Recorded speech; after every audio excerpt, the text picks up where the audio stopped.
Good afternoon, everybody, and what a fantastic occasion. I have to plead guilty. I'm not an alumnus of JFS. Sorry. I'm a humble grocer's boy. Sorry about that.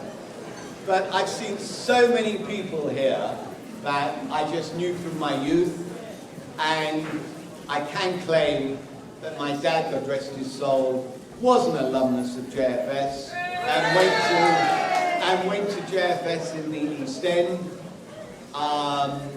That got me involved in the school many years ago, and I'm so proud to be this wonderful school's president for many years, and this amazing facility which perhaps some of you have seen many times before. Those who haven't seen it before, I think this is probably one of the proudest establishment schools that we have in Anglo-Jewry, and this campus in Kenton is probably one of the finest campuses that we do have, not just in Anglo-Jewry, but in the whole country.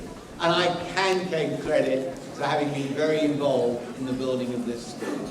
So it's great to be here, to see so many alumni of JFS, but really my role today is going to introduce some of those people who have been so deeply involved for so long with the school.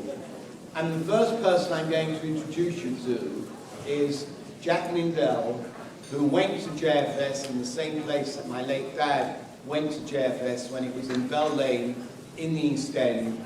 I'm sure Jack won't be embarrassed for me to tell you he's probably the oldest alumnus here this afternoon. Jack, bless him, is 95.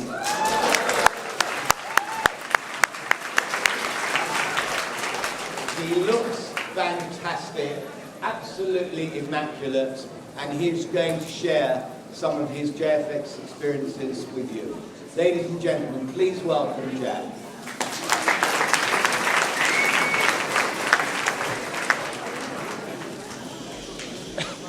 Ladies and gentlemen, it is a privilege I never accepted in the whole of life.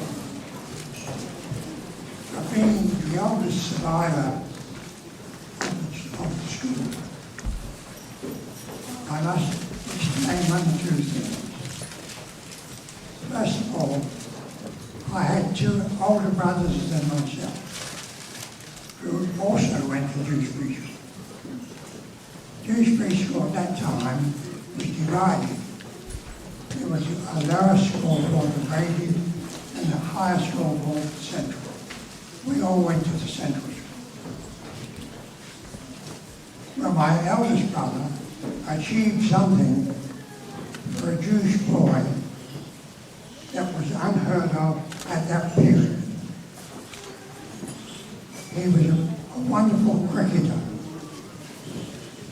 And because the Star newspaper at that time created a sensation for all London schoolboys, cricketers, to be presented, the best boy of the week was presented with a bat called the Hobbs bat.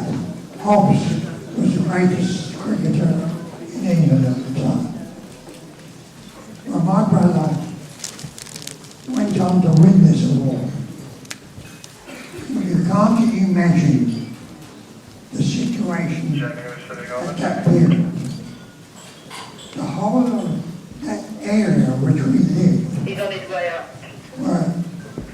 were Jewish refugees who ran away from the pogroms in Russia and their other countries. And they came to England and they could only speak Yiddish. So it was difficult to understand the Jewish people how wonderful an achievement was for a cricketer. Anyway, the Jewish Chronicle and other Jewish papers came and took his picture and made a big fuss.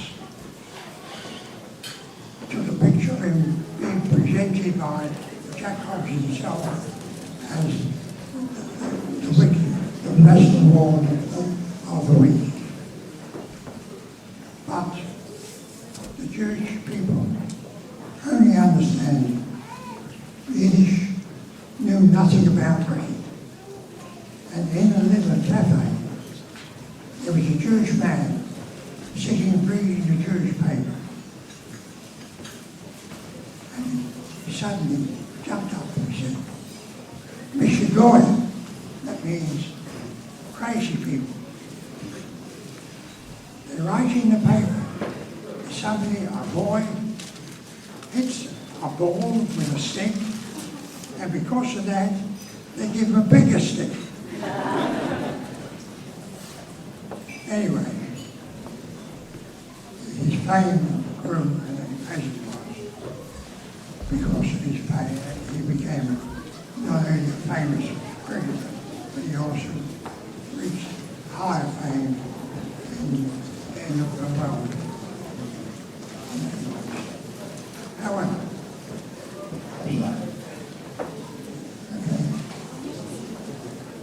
my other brother went on, of course, with Kenton. But when I joined, which was 7 years after my older brother, oldest brother, we had to line up in this classroom and introduce ourselves to the teacher. So, as the person called their name, my turn came.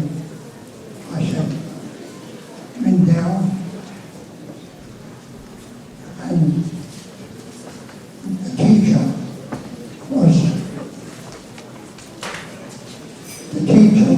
was a sportsmaster.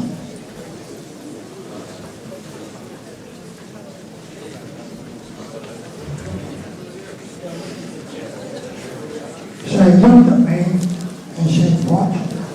Another Mindell?" Anyway, I went on and achieved certain things in the school, which made me a little bit lame. But the biggest compliment that could be paid to me was by the sportsmaster. And he signed an autograph and he said, "A worthy third of the Mindell Trinity." Thank you. Thank you very much.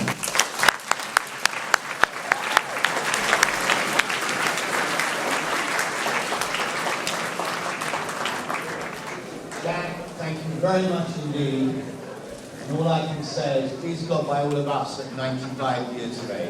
Fantastic.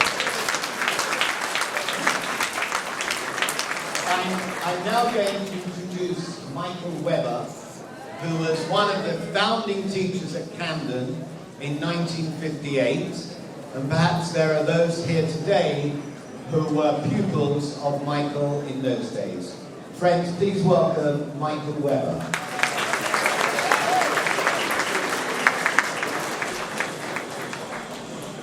I was actually at the school in the summer holidays of 1958 with Dr. Conway, the headmaster, called the first staff meeting.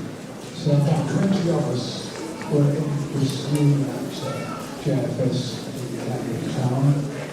And then we moved in a couple of rooms which I absolutely can't remember now, apart from Conway, the headmaster, Mrs. Tankhurst, as a rather confident named senior mistress, which always intrigued me a little bit really. But I was younger, much younger. And then there were people like myself, who was like the youngest members of staff in 1958. David Levine, Hyatt Lipschitz, Lou Carr, Mrs. Garwood, and many other teachers in that first generation of JFS teachers, working for Israel, and it was the most interesting stuff. Conway extremely common man, much influenced by his time at London. And he had a phobia against any rules, regulations. So ours is very useful in opening the debate where somebody will listen to a playground and is school standing still, they all dived into the entrance at the same time. Two or three of us found this rather off-putting because we come from schools where it seems like differently like being customary. But this went on for several weeks until finally Ken older than myself went to see Dr. Conway and said, look, I just can't go on with this.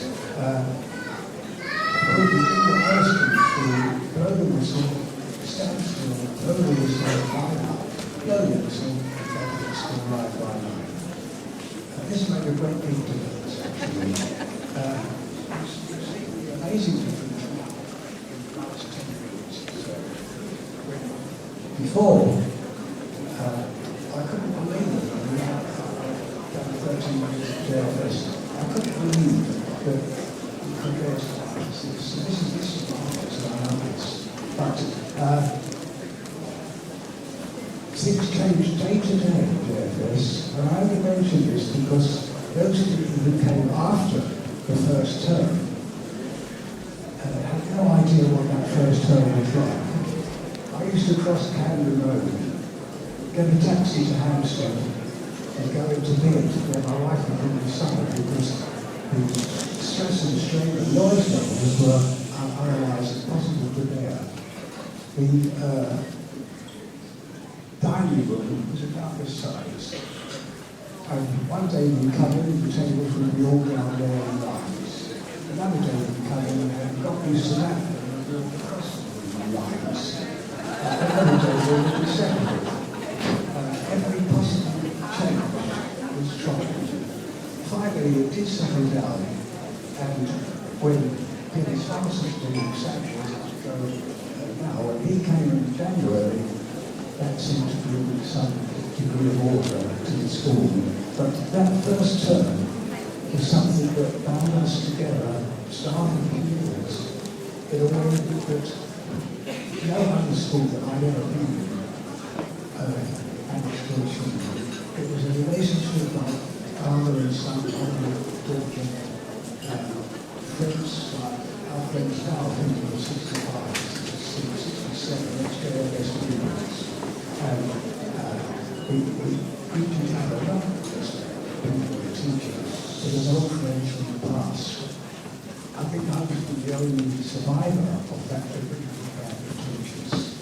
It's a privilege to have been there at that time and grown up alongside so many of you who are here now, and others who have been here and they had to go early.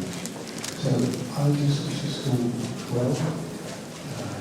The next 50 years should be as happy and productive as the last 50 years, and we can all be proud of having been part of this great experiment. Thank you.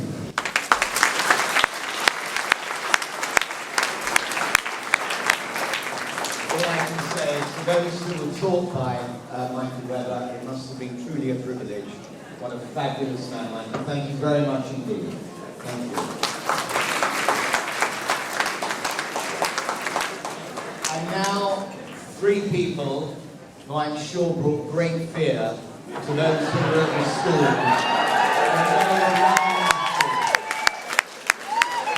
They made me frightened when I came to the school, and I'm the president, so there you go. But three very, very special people: Joe Wagerman, Ruth Roberts,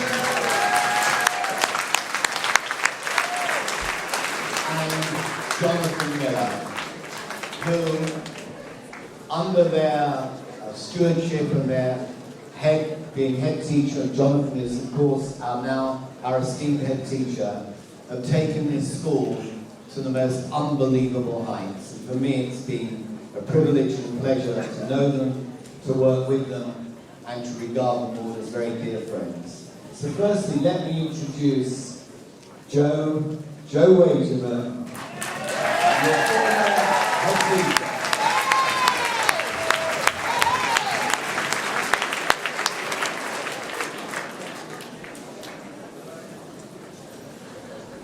Well, hello everybody. First of all, my major apologies for being late. I honestly never was late. You know I never was late. But I've been sitting in traffic for 40 minutes, so forgive me. So I've been told I've got 5 minutes to cover 20 years. I'll try. I want to do 3 things, and you here, I hope, will come with me on this journey. I want to remember how things were when I began in 1972. I want to recall how we worked at making things better, and perhaps to share some stories with you. In 1972, I had just come from a most miserable and a very bad school in Hackney, and I arrived in JFS. And JFS was lovely. It was a really happy place. I loved the children, Jewish children. I admired the parents, and I became great friends with lots of the staff. But, and dear friends, if you could see my speech written here, you will see this but in very large letters and very heavy type. There was a lack of effective organization, a lack of academic rigor, low standards of Jewish and Ivrit education, and a lack of professional standards. Sports Day was a farce. Prize Day was a public embarrassment. There was no preparation for public examinations, and no way, particularly, of meeting the needs of able children, because there was a kind of assumption, well, of course, they're not going to come here, are they? In the early 80s, I watched the further decline of the reputation of the school. No one then boasted about having their grandchildren at JFS. And the biggest test call is, do the staff choose to send their children to their own school? I, at that point, was asked to draw up a plan to reduce JFS to a 5-form entry. And then later on, perhaps 6 months later, I was taken to a small field, somewhere near here. And there was a suggestion that the school should move here with a very small intake. I asked, what about the children from Stamford Hill? Oh, well. What about the children from Milford? Well. What about the children from Hackney? Never mind. I'm afraid to say, it's the first time I've ever said it publicly, so I trust you won't tell anybody that I've said it, that at that point, the United Synagogue was in great trouble with its pension fund. And sitting there in Camden Town, in the middle of the biggest property rise ever, was a £16 million site. So wouldn't it have been nice to sell it, wouldn't it? Everything was wrong, and there was no concern for the children, and I said no. And all I can say is, thank God, 10 years later, things were very much different. Moving on, I met resistance. How could you have a woman in charge of a school? How could you have a woman in charge of a school with boys? And how could you have a woman in charge of a school that had male staff? Well, I got there in the end. I haven't got time to tell you how I got there, but it was quite a journey. But I came to headship with an agenda. The basis of any good school is discipline. And by this, I do not mean beating or punishment, but simply a set of rules, both written and understood, for students and teachers that everybody recognizes as the basis of a mutually respectful and civilized society. Students and teachers can then sit back and concentrate on learning. And everyone relaxes. The bully does not rule in the classroom, in the playground, or in the staff room. I still remember my first morning as head teacher. I was about to take assembly and I was very scared. Actually, I always shook before taking assembly. Yes, I did. But I began that first morning with a determination determination to show courtesy to students that I believe is the foundation of good relationship. So I walked into assembly and I said, "Good morning, everyone." And I had a big, terrified smile. There was a short silence, and then came back at me this great wave from that hall. "Good morning, Mrs. Wageman." And I thought, right, we're okay. It's going to be all right. Gradually, as I walked around the school, I found quiet. I found lessons progressing. I didn't find wanderers. I found happy faces. And I became much more knowledgeable about what was actually happening in the classroom. And most of it amazed and delighted me. But, to be honest, there was also some lazy teaching, and there was some boring teaching. When I remonstrated with the art teacher about the great snogging session going on at the back of her class, she told me, "Mrs. Wageman, you are obsessed with sex."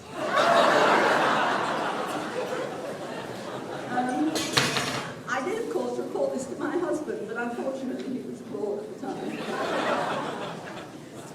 We began a project which was life-changing to the school, the creation of a meaningful and relevant Jewish studies curriculum, led indescribably wonderfully by Ms. Robbins and then by Rabbi Kenton, and it is still, to this day, remarkable.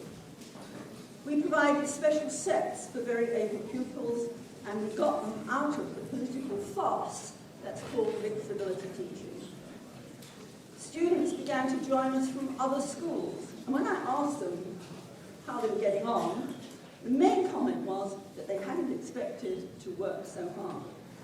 And all through these years, I was speaking everywhere to everyone about the school, dispelling myths, giving facts, publicizing what a great school we were. It was exhausting, but it was very rewarding. But I did have, in that period, some very special moments, and I'd like to close by sharing those with you. I remember the first Iraq War. I remember it because my husband just had major heart surgery and he was still in intensive care after 5 days. And we said to the children, with the threat of the war and the threat of it was to Israel, we'll have a special morning service, special to fill up. And you don't have to come, it's entirely voluntary. School won't start till about 10:30, but if you want to come to fill up in the morning, we'll start at 8 o'clock. And 800 students turned up. And I just felt entirely buoyed up by that. I just thought, this is really, in a sense, tells you that you're going to the right place. Sometimes students could frighten you. If you've heard me tell this story before, please forgive me. I was in my office one day, and the school nurse came in, very long-faced, said, "Mrs. Wageman, I have a boy in my office who's trying to commit suicide." What worse thing can you imagine as a head teacher than that should happen? So I went into the medical room, and he was lying there looking a little white under blankets. I said, "Can you talk about it?" And he said, "Yes." And I said, "Can you tell me what happened, why you did this?" He said, "Well, I forgot it was Tuesday." And I said, well, could you sort of, go a bit further? He said, "Well, you know Miss X." I said, "Yes, I know Miss X." And he said, "You know, Mrs. Wageman, she's not a very good teacher." And I said, "Yes, I knew she wasn't a very good teacher." He said, "Well, we play a game with her." He said, "And the game is that before the end of the lesson, all of us have to get out of the class without her noticing." Right? Yes, he said, "And every day we have lessons on the ground floor, except Tuesday, when we have lessons on the 4th floor." And so when I got out of the window, I forgot it was Tuesday.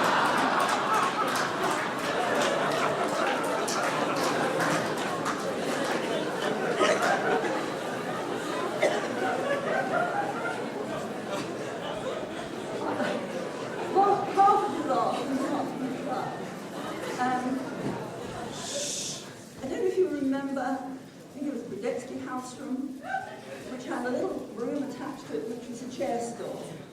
And I have of Freudian slip. I've forgotten the name of the schoolkeeper, but I'm sure that's a Freudian mistake. He summoned me into this little chair store one day. We had a whole discussion about how we were going to get rid of the chairs. We were desperately short of space, and maybe we could turn this space into a small sort of learning area, at which point the boy fell through the ceiling onto my head.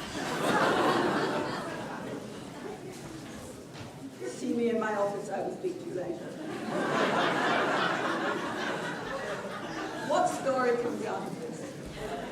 The fourth-year boys had discovered that if you stood on the toilets in the boys' room and you put your hand up to the ceiling, you could move the ceiling panels on one side. If you then climbed up into the space in the roof, there was about 4 feet where you could smoke, where you could read pornographic magazines. All the things that we all know 14-year-old boys never do. But, and there always is a but in these things, you had to walk on the joists, and a rather large boy walked on the ceiling. I felt so sorry for him. I thought, you know how big those buildings were? All the places you fall through, they have to be onto your head too. So I let him cool down Mum. He can stay there and scream for a bit now. And I was thinking, as I went along, with my generation, being children in the war and teenagers just after the war, is so conscious of Jewish history. And I thought of all the Jewish children who had ever hidden in the spaces between the ceiling and the floor, and how they had curled up there and been terrified of the footsteps underneath them. In a way, I pointed out to him that he could have been killed. I didn't tell him he could have killed me in case he tried to kill me. But that this was a dangerous thing to do. Well, after 8 years as head, and 20 years in the school, and 40 years as a teacher, I hit my 60th birthday, and I looked at the school and I decided that I could not provide the next stage of development that the school needed. So I decided to resign in the great hope that Miss Robbins would carry onward and upward from where I had left off. And indeed she did. Thank you.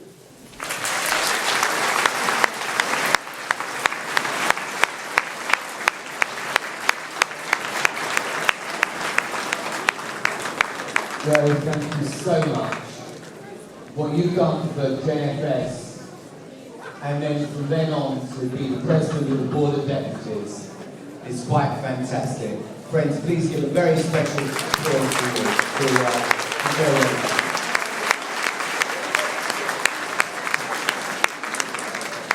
So then we move on to Dame Ruth. And Ruth, of course, had 2 jobs. She ran the school at Camden, but she was the brain behind the design of this fantastic complex at Kenton. Friends, please welcome Dame Ruth Robbins.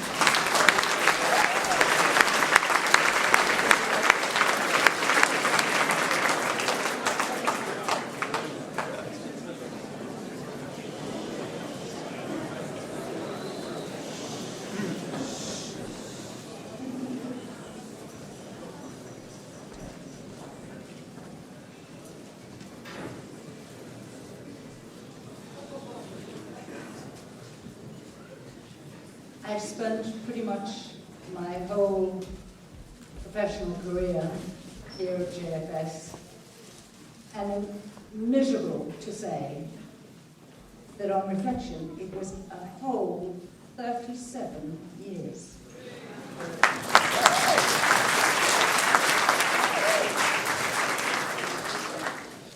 Let me begin by saying some things hardly ever change. One example is the very deep affection we all have for our school. Call me Dame, but I was really privileged to serve under Dr. Conway, Leslie Gatoff, and Joe Wagerman. Joe was the one with whom I worked longest and most closely. I think it was 17 years.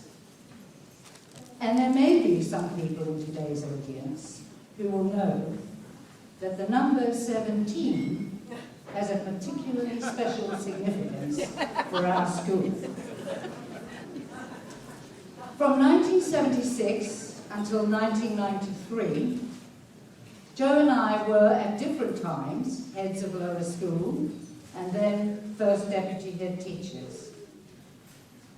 We've many shared memories of those years together, and I really enjoyed hearing some of them again.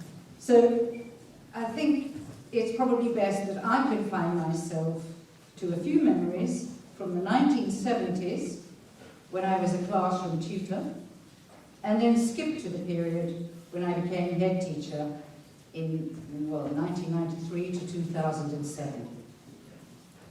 By the way, whilst working very closely with the governing body for those 14 years when I was head, one of my greatest achievements, I feel, on a very personal level, was that I became an avid football fan.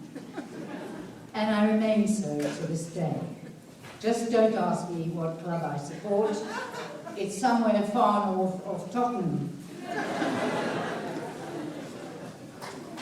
In 1969, so this is the period of the 70s, I turned up green as grass from South Africa and quickly found work as a teacher of English at JFS.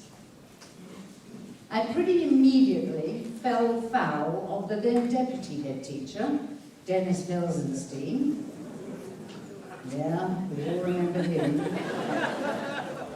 He hauled me into his office and tore an absolute strip off me for arriving late on 2 occasions, thanks to the dreaded number 31 bus in Swiss Cottage.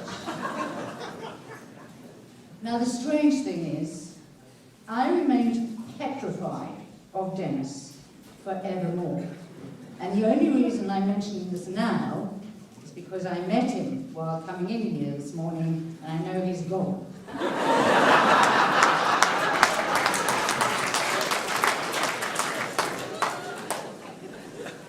The other main memory I want to share with you from the 1970s is that my teaching timetable, when I just arrived, included a 5th year class comprising about 25 boys who weren't remotely interested in gaining any qualifications whatsoever.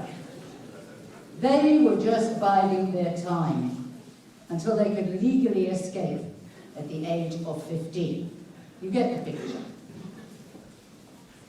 Now, to be given such a class was such a seriously unfair challenge for a brand new teacher just beginning her career. I freaked out and thought long and hard as to how I might tune in with these boys' imaginations and engage them in anything that they might identify with. Eventually, a penny dropped. Aha! I'd exposed them, as an English teacher, to William Golding's novel, Lord of the Flies, which is a dark drama about young boys involved in bullying, savagery, and a terrifying power struggle. Well, one day, an incident occurred in this class in which I landed up fighting for my professional life. I'd walked into the classroom and begun reading aloud an excerpt from the next chapter of the story. Suddenly, there's an interruption from a boy at the back of the class. And for the sake of anonymity, just in case he's here today, let's call him Josh. "Miss Robbins," he called out loudly and clearly. I looked up, and once he had my full attention, he yelled out the worst 2 swear words possible. In that split second, I knew it was make or break for me. The silence was deafening. I could feel 25 pairs of eyes zoning in on me like a laser beam. Of course, in retrospect, I realized that what then kicked in was a rush of adrenaline and a very deep sense of self-preservation. Quaking with raw fear, shaking at the knees, literally, I challenged the student and asked him to repeat his foul language, which he did, somewhat more quietly. Now, pretending to be straining to hear, I said, "Sorry, but I still can't quite hear what you said.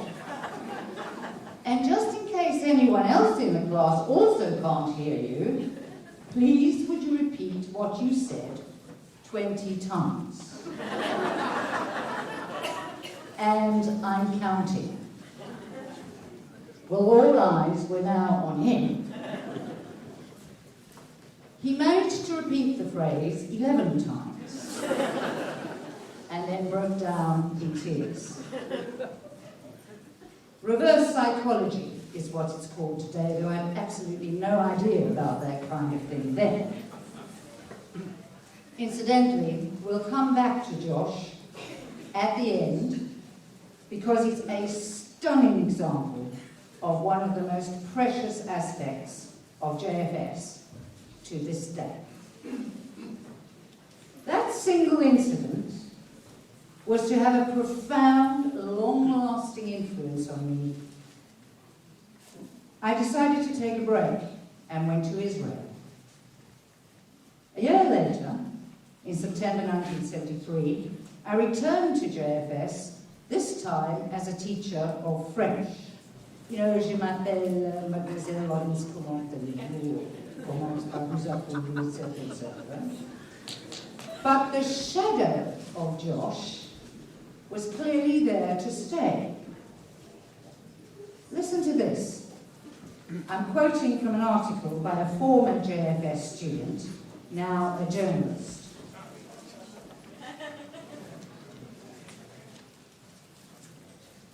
Teachers during my time at JFS, in the 1970s and early 80s, fell into three categories. There were those who had no idea how to exercise control over their classes, and whose lives as a result were made an absolute misery by their pupils. There were those whose classes were interesting and who were generally respected, if not feared. And then there were those you didn't mess with, ever. Our French teacher, Miss Robbins, fell into the last of these categories. And some of you reminded me of that earlier this morning. As soon as she entered the room, a hush descended on it, even amongst the nutters who had just finished dismembering the body of a maths teacher in a previous lesson. I don't remember Miss Robbins ever raising her voice, or making threats, or excluding machete-wielding lunatics from the class. Strangely, they all became as docile as newborn lambs in her presence. And a few even managed to learn a word or two of French. You bet they did. C'est la vie. A couple of years later, I became head of modern languages at a rather tender age. Another journalist has since made the following observation, and I quote, "I first met Miss Robbins when I was a fledgling English teacher at JFS, and she was already head of modern languages. In Dr. Conway's glory days, life at JFS was fairly relaxed. But French was a formidably well-oiled machine, in which children went in one end, uncertain about whether France was a foreign country, and came out the other end, ready to bring about the unification of France and the UK. Now, I suppose my very great passion as an educator showed in everything I did. But to be honest, I'm not too proud about the way I subjected my colleagues in that department to a somewhat outrageously demanding and rigorous pedagogical regime. But then we all know that the top prize for outrageousness in our school those years belonged to the wonderful, unforgettable head of Angel House, Ted Goldberg.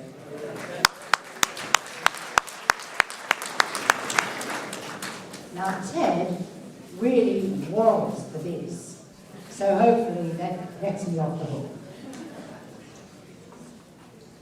So much for the 1970s. Let's fast forward to September 1993.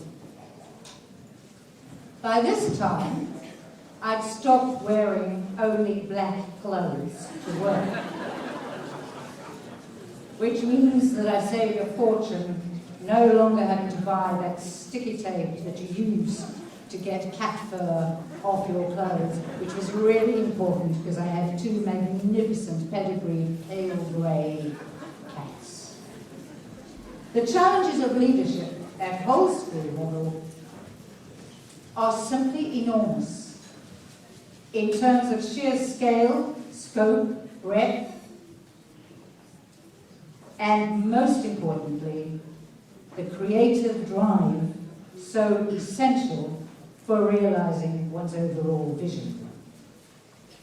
From now on, and for the next 14 years, the working day, and very often every Sunday, I began at 5:30 in the morning. Does this ring any bells, Joe and Jonathan? 2 years into my headship, JFS faced critical times when the need to consider the strategic options for the school's future became a matter of real urgency. Arnold Wagner, Marion Cohen, David Lerner, and of course, last but far from least, our president, Lord Levy, were a powerhouse of inspiration leading to the next major development of the history of JFS. It was decided we were going to build a school for the future and cater to the growing demand of applicants. Now, the earlier years, 1882 and 1958, our school buildings were architect-led rather than educator-led.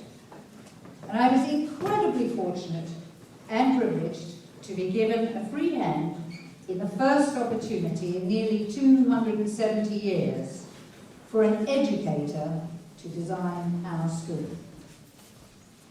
It was also the first time that JFS would have land large enough to have space to breathe. And as one of the reasons behind today's celebration concerns the birth of our campus here in Kenton, I thought I'd share with you briefly, I promise, some of the behind-the-scenes thinking of my vision for the overall design of our school. Many of you will remember, and many of you will remember very fondly, the regimented tower block of JFS in Camden. Well, I was determined to avoid the institutional feel of Lego blocks and long, rigid corridors as far as was structurally possible. Because you see, architecture, which is one of my great passions, can seriously influence perceptions and behaviour. And I wanted our campus, our new campus, to foster the feel of a little village, as well as a sense of well-being, optimism, openness, and most importantly, a spirit of home, family, and community. And so the campus features a series of low-linked buildings in a broadly circular shape, symbolising continuity, as well as great shafts of light and inner courtyards. Of course, there are many aspects designed to reflect the school's Jewish heart. Our beautiful round synagogue is positioned deliberately so as to be the focal point for everyone approaching the entrance to the school. In the main foyer, the sculptural installation proclaims the message, Am Yisrael Chai, the people of Israel lives. Jewish history and culture are reflected in the names and room numbers of all our buildings here. The external colour scheme is, of course, blue and white. Aspects of Washington, Gillian Ward, Woodslavy come to mind. And I can share a little secret, though I began by being reluctant to do so.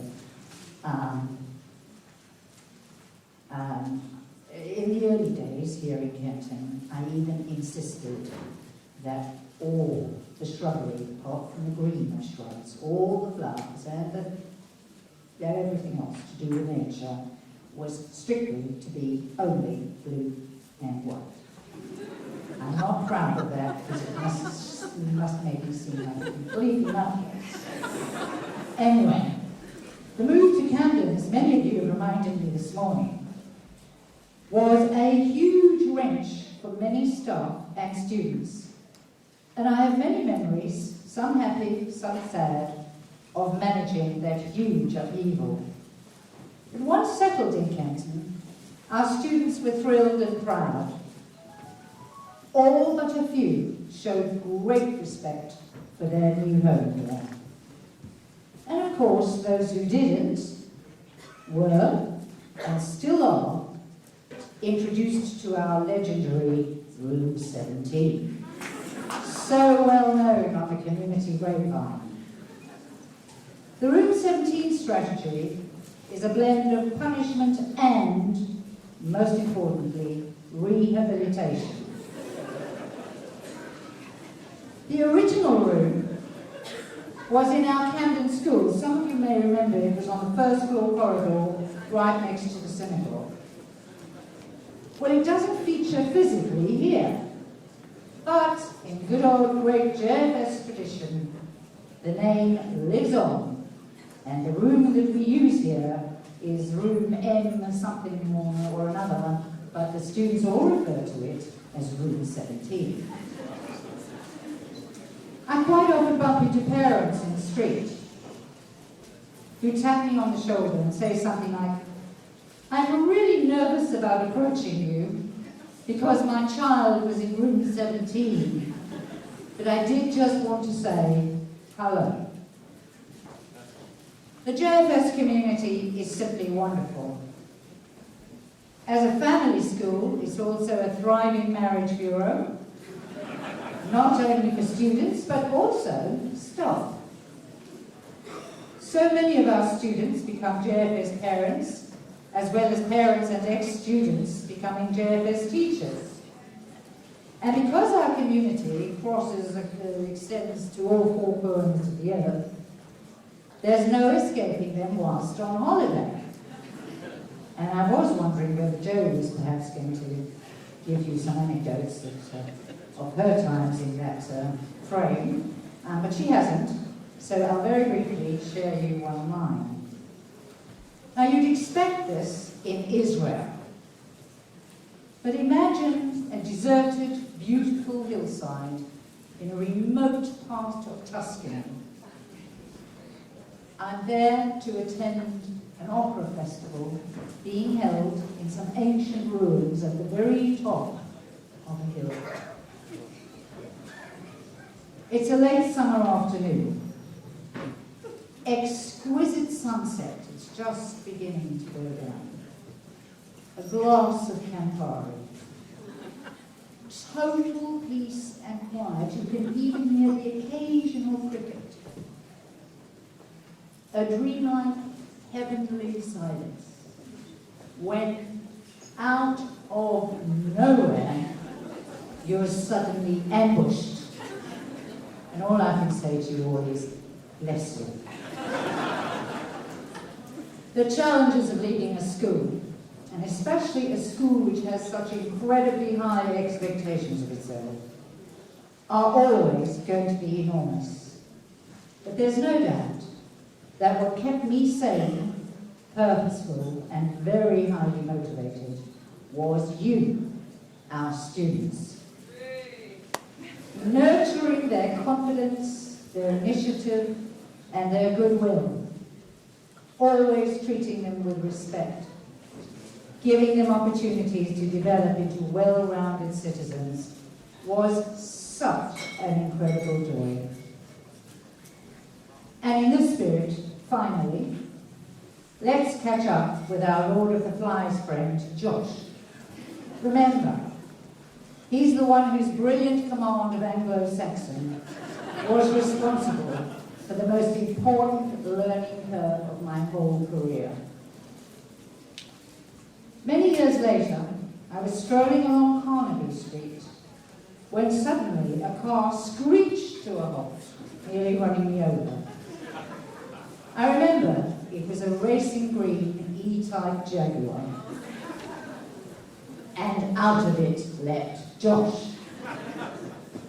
He flung his arms around me in an enormous hug and said something like, "Do you remember me?"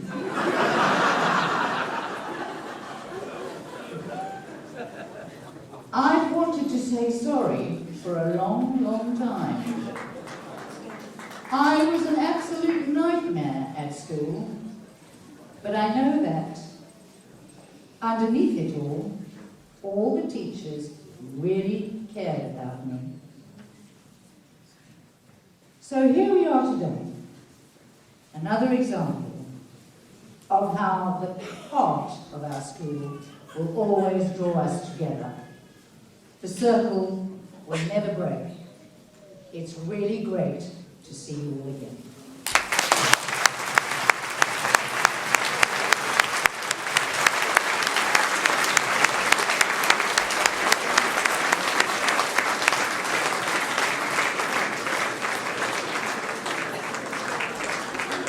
That was amazing, Ruth. Thank you very much. Is Josh going to come up here and say a few words? Is anyone going to admit to being Josh? I'm sure even if they would, they won't come up. But Ruth, that was amazing. Let us finish with our head teacher today, Jonathan Miller, who will now say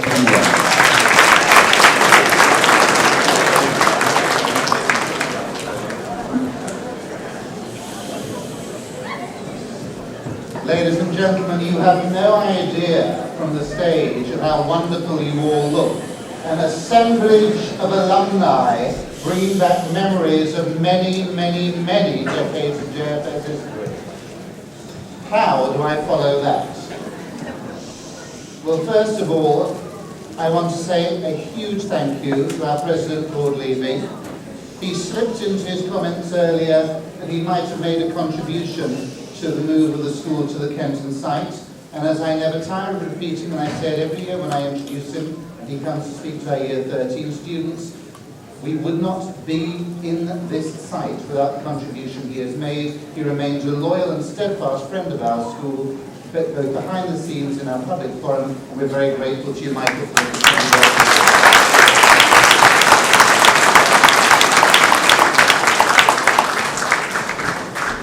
Ladies and gentlemen, I would like to thank the various current and past staff who have joined us here today, some from Israel, I know, but I'm nervous about leaving somebody out. So I won't mention any names other than to thank them all for being here with us.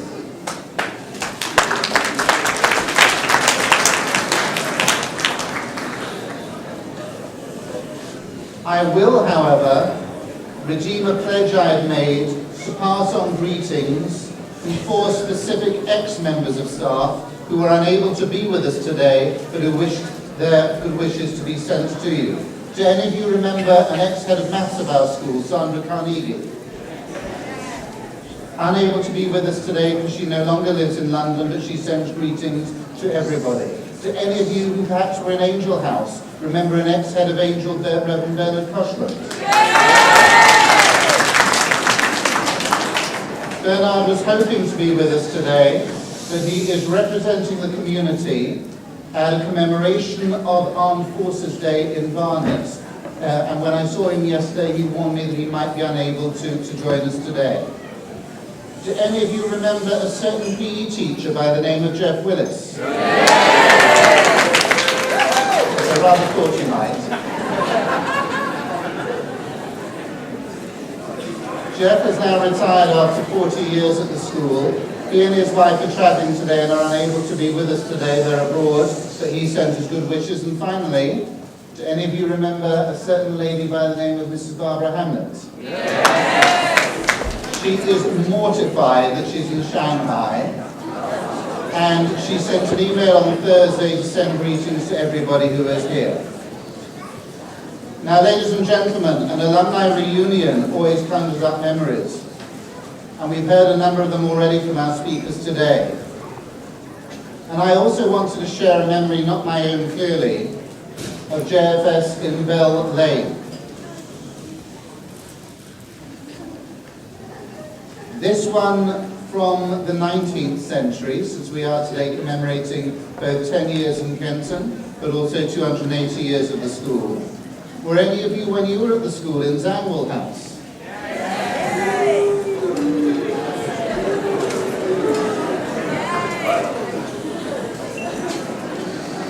Well, I wonder if you know the history of Zangwell House. Israel Zangwell was a JFS alumnus, both as a student and as a teacher.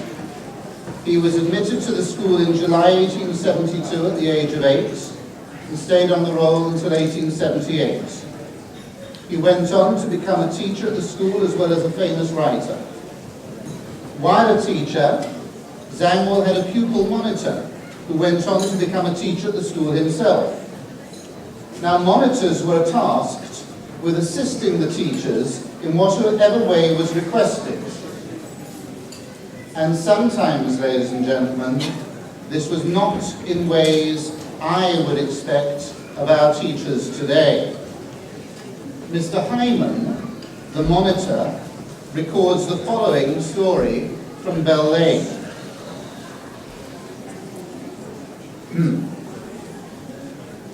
One day, he writes, talking of Zangwell, I was watching him sitting on the chair, always dangerously poised.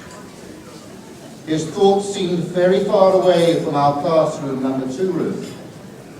His eyes were fixed on the gas pipe, and his face was set hard. Suddenly, the door of our room opened. Mr. Cohen, the teacher from over the way, stood at the portal. He fixed Mr. Zangwell with a horrid glassy stare, opened his mouth, and uttered in a fierce, hissing tone the weird words, King's Knight to Knight's Fifth. He looked very sternly again, turned round stiffly, and stalked across to his room with ringing footsteps. What was it all about? I felt somewhat apprehensive for the safety of my teacher, but Zangwell did not move a muscle. He was fearless. The curse had been invoked in vain. In a few minutes, he called me to him and bade me, his herald, go to Mr. Cohen, and unto him to declare as follows, Queen's pawn to Bishop's third. And with a pale but stern face, I gave the message. What days they were. Ladies and gentlemen, that story comes from an edition of the Jews Free School magazine in the 1920s, which had the motto, no day without something done. A motto true of JFS then and of the school today, where each day is packed with activity. Today's activities, you will be able to see the pictures on the JFS Facebook site very shortly. You don't have to have your own Facebook account. You can jump off the JFS website itself. And I'm sure you would wish to find out from other alumni here today what they have been doing with their days since leaving JFS. And so I will not detain you further. However, before I close, please join me in thanking Mr. Jamie Peston, our Head of Community Liaison, and Mrs. Esther Baharia, our Community Liaison Coordinator, who have been responsible for the organisation.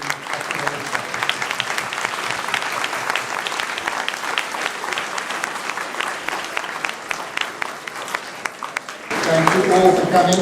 I hope you continue to treasure your association with our school. Enjoy the day.